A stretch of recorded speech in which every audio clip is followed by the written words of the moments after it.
Disabilities Issues and Updates on BCTV is supported by the Berks County Center for Independent Living, Abilities in Motion.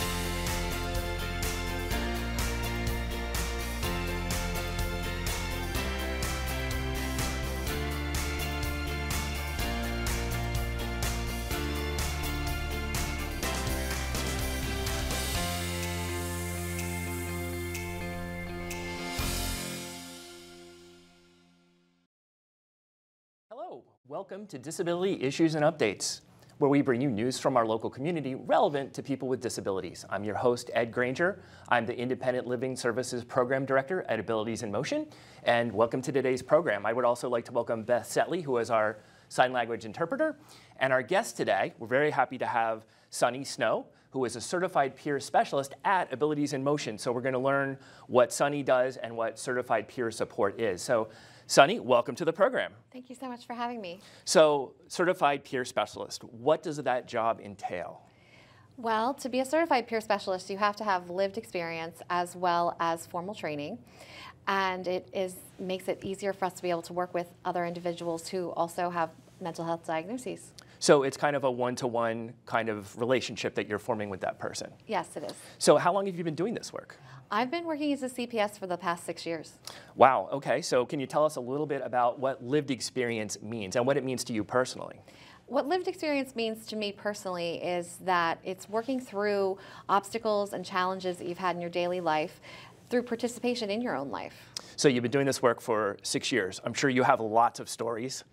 I do have quite a few. So can you think of some success stories that you've had?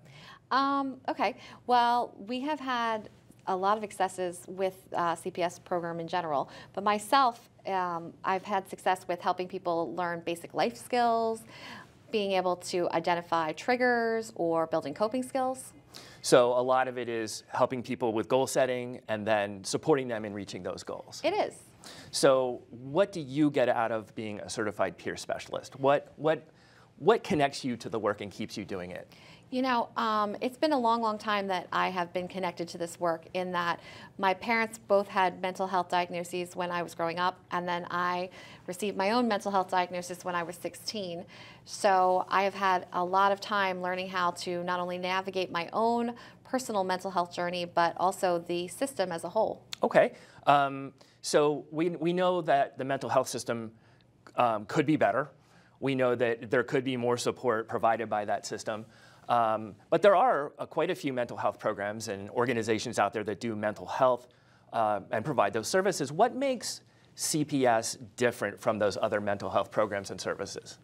Well, CPS is different in that we are people who have actually walked the walk that the individuals are walking. We've journeyed that journey. We've had to fill out the paperwork and deal with the hospitalizations and all the different rigmarole that people go through in the mental health system. So it's really helping support them in walking that path and navigating that path. That sometimes it's going to have some obstacles and some setbacks, obviously. Yes, it's unfortunately there are a lot of obstacles to navigating the mental health system, and sometimes there are some setbacks. But I feel like the better your guide, so to speak, the easier it makes the process. So you're not walking that walk alone, right? Correct. I mean, that makes such a big difference when you feel like you're not alone, which right. People who are struggling, oftentimes that's how they feel.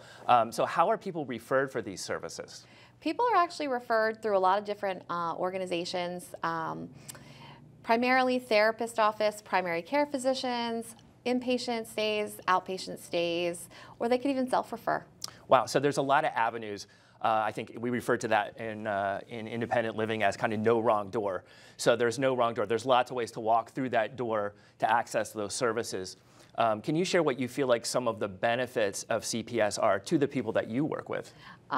Yes, some of the benefits are self-awareness and self-confidence. Awareness in that what we actually work on as a CPS is we build goals.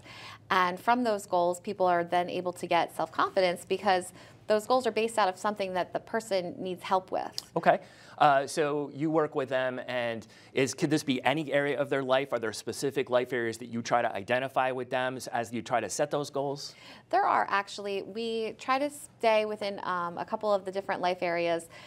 primarily educational, vocational, social, and self-maintenance. So, but that covers a lot of ground. It does. So, can you talk a little bit more about how that goal setting works, how that looks, how you meet with them, and how you kind of walk them through that process? Well, once they've established what life area they'd like to work in, then we can basically break down the goals into SMART goals for them, so they're easy and they're achievable. You know, obviously, it's everything that you put into it, you're going to get out of it. So the more the individual works towards their goal, the better success they're going to have. Sometimes a goal can feel, for any of us, can feel daunting. It feels like it's a big thing, and so Right. breaking it down into smaller steps sometimes can make a big difference. It's true, it's true. And we try and work on it in about a 6-month period. So every 6 months we'll revisit the goal, or definitely revisit if you would like to start another goal, or how you're doing on the goal, that kind of thing. So you're able to kind of redirect as you go in terms of... We are. Okay, that's great. How often do you have to meet with people in order to, first of all, set the goals, and secondly, support them in moving toward their goals? Well, initially we set up an intake, and there's paperwork, obviously, with any... There has to be paperwork. with any place. But besides that, we like to try to generally meet on a one-to-one basis, at least once a week for an hour to 2 hours. Okay, so we learned a little bit about what your role is in terms of that one-to-one work, being that person with the lived experience. What are the expectations for the person who is enrolled in the service? What is expected from them? What do they have to bring to the table to be successful? The major thing that we ask people to bring to the table is that they are able to work and commit themselves to their goal, primarily by showing up for the appointment and keeping their appointment times. But we also ask that they stay present during the time as well, meaning that we ask that they stay away from illicit drugs and alcohol during the meeting. So they need to be focused Right. on the task at hand, so to speak. Right. So we talked a little bit about what those services look like. But AIMS CPS services are a little bit different from what a lot of other organizations do. So can you share a little bit about what makes AIMS services unique in the CPS realm? Yes, the services that are available over at Abilities in Motion are different in that we work as a team. Because we are a Center for Independent Living, what we do is we bring in all the team members to work together on it.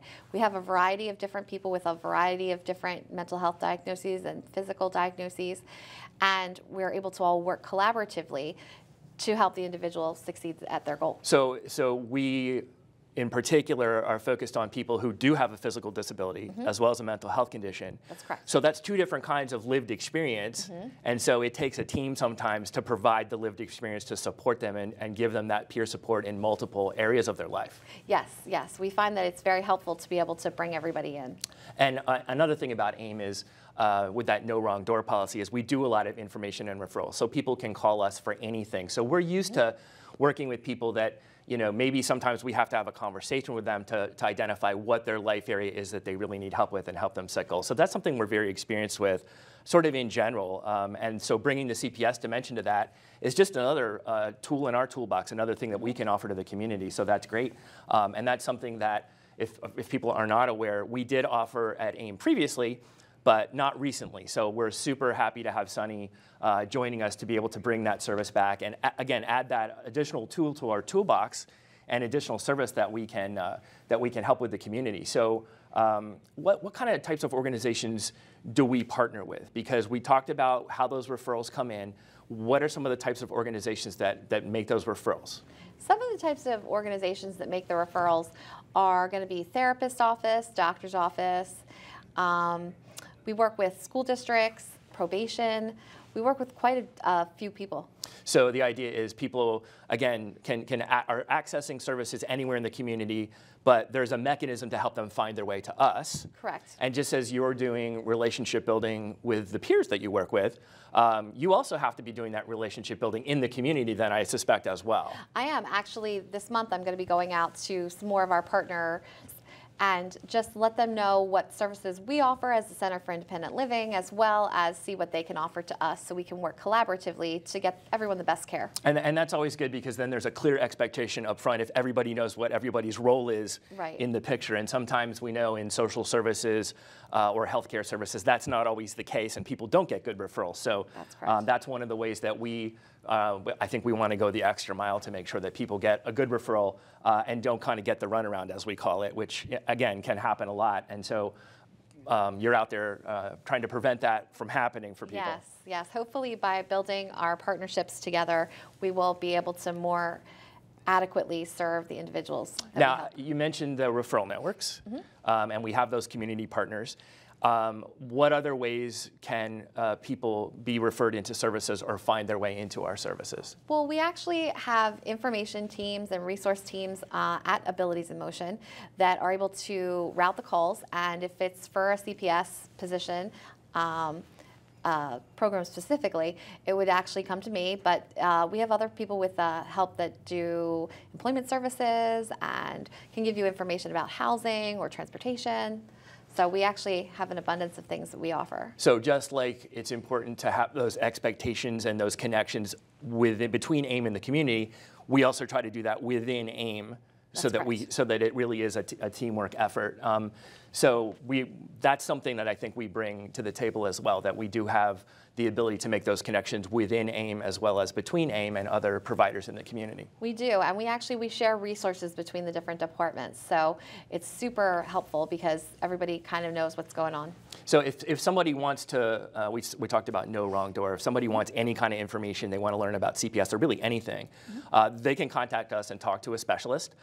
If they are interested in CPS in particular, they're really interested in that service, can they contact you directly to learn more about it? Oh yeah, of course. I'd be more than happy to speak with anybody who would like to have more information about the services that we offer at AIM. So we'd encourage people to call in if you are interested in talking to Sunny and learning more about CPS and you think, this might be for me, I'm not sure, what would this look like? Please do give us a call. Our main number is 610-376-0010. And to reach Sunny directly, you would call extension 121. So extension 121. So again, 610-376-0010. And Sunny is at extension 121. And if she can't help you, we can find somebody who can help you. We can make sure that you get the connection and the referral that you need to meet whatever your goal or your need is. And that includes, I think, people who don't have the physical disability that we mentioned earlier. We can still connect them to CPS services. We can connect them to our partners, but we also do something called peer counseling at the SIL as well, which is just provided one-to-one basis, and you don't have to have a physical disability for that to be something that happens. Right. Yeah, so that is one of the core services that we do, which are, for people who aren't aware, we mentioned that information and referral. There's also independent living skills that we do. We also do advocacy and help people with self-advocacy. And then peer counseling is another one that we offer. So again, that's that lived experience piece that's such a strong part of what you do in CPS, but we also bring that to the table, and we offer that in other dimensions of people's lives regarding other disabilities, other issues that they might have. So again, people are welcome to call us, and we'll see if we can find you, and we will find you, whether we can do it or whether we have to make a connection for you somewhere else, the support that you need. So just to go back to sort of the beginning here, where I asked you what the job entails, and you said, well, there's some training involved. So if someone is listening and maybe they're not sure that they need certified peer support services, but they're thinking that certified peer support role, that certified peer specialist certification might be something I'm interested in. What does that look like? What does the certification process look like? It's actually pretty simple. What you do is you need to have some work experience or volunteer hours to start with. And that can be something as general as working at your church or for any other local organization.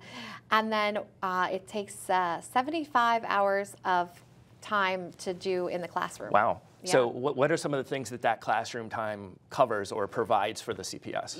It actually teaches you a lot about documentation as well as about some of the things you can expect being a CPS, teaching you how to do things like make a wrap with someone and that kind of thing. So a wrap, I'm assuming that's not chicken wrapped in a tortilla, but it is spelled the same way, if I'm not mistaken. It so is. What is that same? Unwrap that acronym for us. It's a wellness recovery action plan, and what that actually looks like, to be really simple and basic about it, is that it represents what the individual will want taken care of for them should they get sick or it also gives them signs as to when they're not feeling well, things that they need to put in place for themselves. So kind of like a little warning sign. Okay, so people are kind of learning in that certification process kind of what the nuts and bolts of the program are and sort of how they fit together a little bit, and learning whether it's a good fit for them. And it's not necessarily a good fit for everybody to be a CPS. Unfortunately, the hardest part about being a CPS is because you're offering that learned, lived experience piece, there are triggers. And if you are not aware of your triggers, you can get triggered by people, and that doesn't make for a very good workflow. So you have to stay on top of your own coping skills and your own goals then. It really is all about what you have learned and how you utilize that for yourself first and foremost, so then you can turn around and use it to help someone else. And that certification, those classes, if I'm not mistaken, they are not free. No, unfortunately they're not. So, but there are possibly some ways that people can get some assistance with paying for that certification. There are grants available, and some employers actually offer to cover the tuition as well. Okay, so there might be some supports out there for people. There are. And if they are interested in learning about what those are, if someone does call AIM at that number that we mentioned, we'll give that one more time. We can try to help them connect with what some of those opportunities might be. Oh, of course, yes. We're also able to connect them with resources that offer jobs that are available in the community through the Pennsylvania Peer Support Coalition. Okay, we are going to give now the website address for that, which is papeersupportcoalition.org. That's a great resource. It's a great website. I've spent a bunch of time on there just learning what those resources are, and it's a very easy to use, very easy to navigate website where you can learn about what does the process look like. And again, we're not just here to send people to a website. If they want to call us and have us walk them through the process, but if they want to go learn and do a little research on their own, it's PEER, P-E-E-R, supportcoalition.org. And there's a lot of information on there and a lot of really good resources for people who think this might be for them. So, so there's that classroom time, and then if I'm not mistaken, to get that certification, there's also a test. There is. So can you talk a little bit about what the relationship, like what happens if they're enrolled in the class, they may even be able to connect with an employer before they leave the class, but then kind of they have to do that one more step. What does that look like in terms of getting that certification? Okay. Well, what you actually do is you have to be certified through the Pennsylvania Certification Board. And what they do is they offer tests just like you would have in any other profession, and you get certified through them. And then what you do is you have to keep up with your education credentials every year to be able to keep that certification. So how much education is involved to keep moving through the process? I believe it's 18 credits or so a year, and then over a 2-year period, they tell you how many you need. And do you have examples of like what some of the kinds of things that you would learn to get those additional credits would look like? What are some of the classes that are offered or the trainings that you might take? Well, there's stuff specific to peer support, which you can get through the Copeland Center and that kind of thing. But there's also just generalized courses you can take for, you know, anything that has to do with personal skill building or definitely different things with office work and interpersonal communication, anything about communication skills and building relationships. So it really sounds like it kind of ties back to those life areas that we talked about and how you can support people in moving toward their goals within those different life areas. That's correct. All right, so I think that kind of brings us full circle. Because we're now back to you becoming certified as a peer support specialist and bringing those skills and that lived experience and your professional experience all to Abilities in Motion to really help us deliver excellent peer support services. So we appreciate that. I do want to give our phone number just one more time in case people just made it to the pen when I finished announcing it last time, but our number is 610-376-0010 at Abilities in Motion, and you can ask for Sunny, or you can dial extension 121 to reach Sunny. So Sunny, we really appreciate your being here with us to talk about peer support. We're really excited to have you on board to helping us build those connections both within AIM, between AIM and the community, and with the peers that you serve. So thank you for spending this time with us. Thank you so much for having me.